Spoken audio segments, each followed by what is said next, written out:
Welcome back to Horrors Worldwide. Today I'm going to explain a French horror film called Eyes Without a Face, released in 1960. Spoilers ahead! Watch out and stay safe.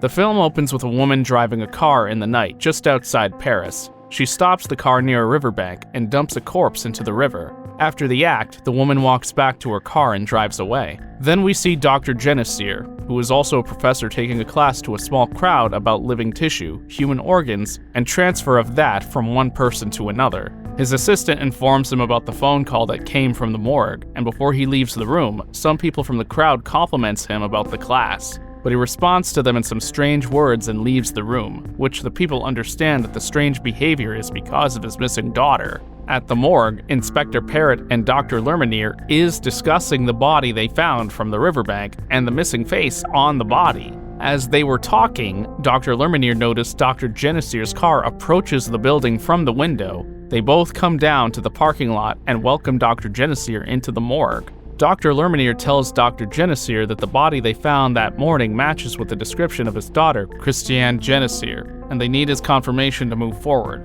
Inside the morgue, Dr. Genessier identifies the remains as those of his missing daughter, Christiane, whose face was horribly disfigured in an automobile accident that occurred before her disappearance, for which her father was responsible. At that time, another doctor enters the room and informs them about the arrival of Henry Tissot, who was also there for the identification, since his daughter is also missing. But Dr. Lerminier sends the doctor back saying that the body has been identified beyond a doubt, and it's not Tissot's daughter. On the way out, Dr. Genessier is approached by Henry Tissot and asks Dr. Genessier whether he is sure with the identification. The body belongs to him and comforts Henry, saying he still can have hope for his daughter, and drives away. Dr. Genessier lives in a large mansion, which is adjacent to his clinic, with numerous caged German shepherds and other large dogs. Following Christiane's funeral, Dr. Genessier and his assistant Louise, the woman who had disposed of the dead body earlier, return home where the real Christiane is hidden. It is explained that Louise is deathlessly loyal to Genessier because he repaired her own badly damaged face,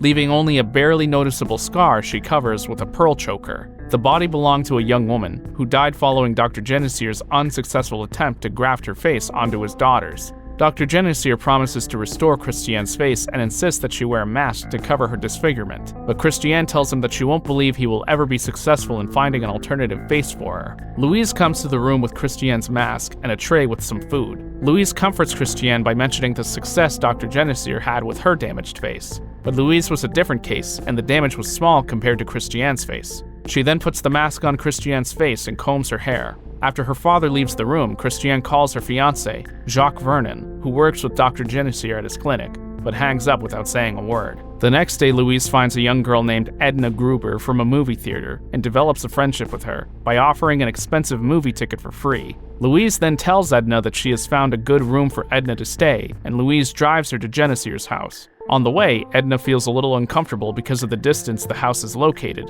and when they reach the location, Edna realizes the house Louise found has no nearby houses, and that makes her a little scared too. When they both enter the house, Dr. Genessier welcomes Edna and offers her a drink. As Edna is about to drink it, Genessier chloroforms Edna and takes her to a secret laboratory. Christiane secretly watches her father and Louise carry Edna to the lab, and then goes to tenderly caress the dogs her father keeps caged, who eagerly accept her love and are unaffected by her appearance. Christiane then enters the lab and looks at Edna's face, which is going to become hers if Dr. Genessier pulls out the job successfully. Christiane removes her mask, and Edna screams after seeing the scary face of Christiane. Dr. Genessier performs heterograft surgery, removing Edna's face. The doctor successfully grafts the skin onto his daughter's face and holds the heavily bandaged and faceless Edna against her will. After the surgery, Dr. Genessier tells Louise to look after Edna for a while before deciding what to do with her. When Louise enters the lab with the food, Edna hits her with a bottle and knocks Louise down. Edna then escapes but falls to her death from an upstairs window.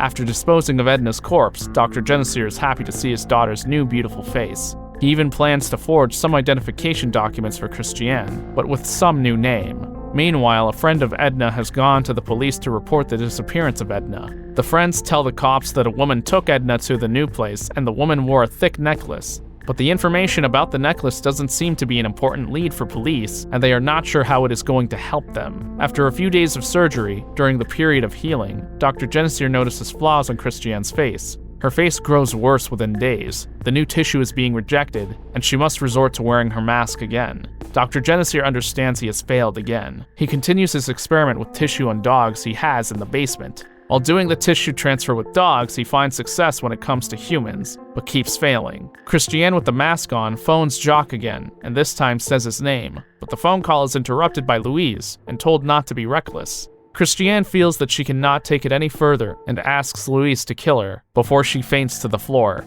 Louise calls Dr. Genessier and tells him about the incident. Hearing Christiane's voice, Jacques is sure that she is alive, but since Dr. Genessier has identified the body before, he is not brave enough to say this to Dr. Genessier. Instead, Jacques goes to the police station and reports the call he received from Christiane to Inspector Parrot, who has been investigating the disappearance of several young women with blue eyes and similar facial characteristics. At first, Parrot doesn't believe Jacques, since he was there when Dr. Genessier identified the body of Christiane in the morgue. But when Parrot reveals to him about the only lead they got, that the woman who kidnaps these girls wears a pearl choker, Jacques recognizes the woman as Louise. Inspector Parrot and an officer coerce a young woman named Paulette Meriden, who was recently arrested for shoplifting, to help investigate by checking herself into Genessier's clinic. Paulette agrees to help the police in return for her freedom. Parrot then calls a doctor and requests him to write a letter refereeing Genessier's clinic for Paulette. The following morning, Paulette is admitted to the clinic, and when Dr. Genessier comes her rounds, he notices Paulette. He finds Paulette's face a perfect fit for his daughter, and hence requests the nurse to conduct some tests on her. After examining Paulette and her test results, Dr. Genessier finds nothing wrong with Paulette and writes a discharge note for that same night. After being declared healthy, Paulette leaves for Paris and is promptly picked up by Louise, who delivers her to Dr. Genessier. The police and Jacques thought Paulette will be kidnapped from the hospital by Dr. Genessier, but when they heard the news about her discharge, they dropped their suspicion on Dr. Genessier. Paulette, before leaving the hospital, had made a phone call to her mother saying that she will be home soon. When her mother didn't see her after that time, she reports that to the police. Back at the secret lab, Genessier is about to begin surgery on Paulette when Louise informs him that the police have arrived at the clinic and they want to see him. He stops the procedure and comes to the clinic to meet the police officers. Police ask Dr. Genessier to confirm Paulette's discharge, which he does with the help of a discharge slip from the receptionist, and also tells them that if the patient is discharged, then where they go is not his concern. Fully convinced, officers leave from there, and Jacques, who is responsible for all this drama, accompanies them outside. Jacques apologizes for his lead, and they disperse. While Dr. Genessier watches them leaving from the glass door, Christiane, who has long been disenchanted with her father's experiments and has been slowly losing her sanity from guilt and isolation, frees Paulette. Seeing that, Louise tries to stop her, but won't come near Christiane, since she is holding a surgical knife. Louise asks her to drop the knife, but Christiane stabs her in the neck and kills her. Paulette gets down from the table and runs away from the lab. Later, Christiane goes to the basement and frees the dogs and doves that her father uses for experiments. Dr. Genessier returns to his lab to resume his face extraction, where an abandoned German Shepherd he had only recently obtained for his experiments attacks him, inciting the other dogs to follow suit. Maddened by pain and confinement, they maul him to death, disfiguring his face in the process. Christiane, unmoved by her father's death, walks slowly into the woods outside Genessier's house, with one of the freed doves in her hand.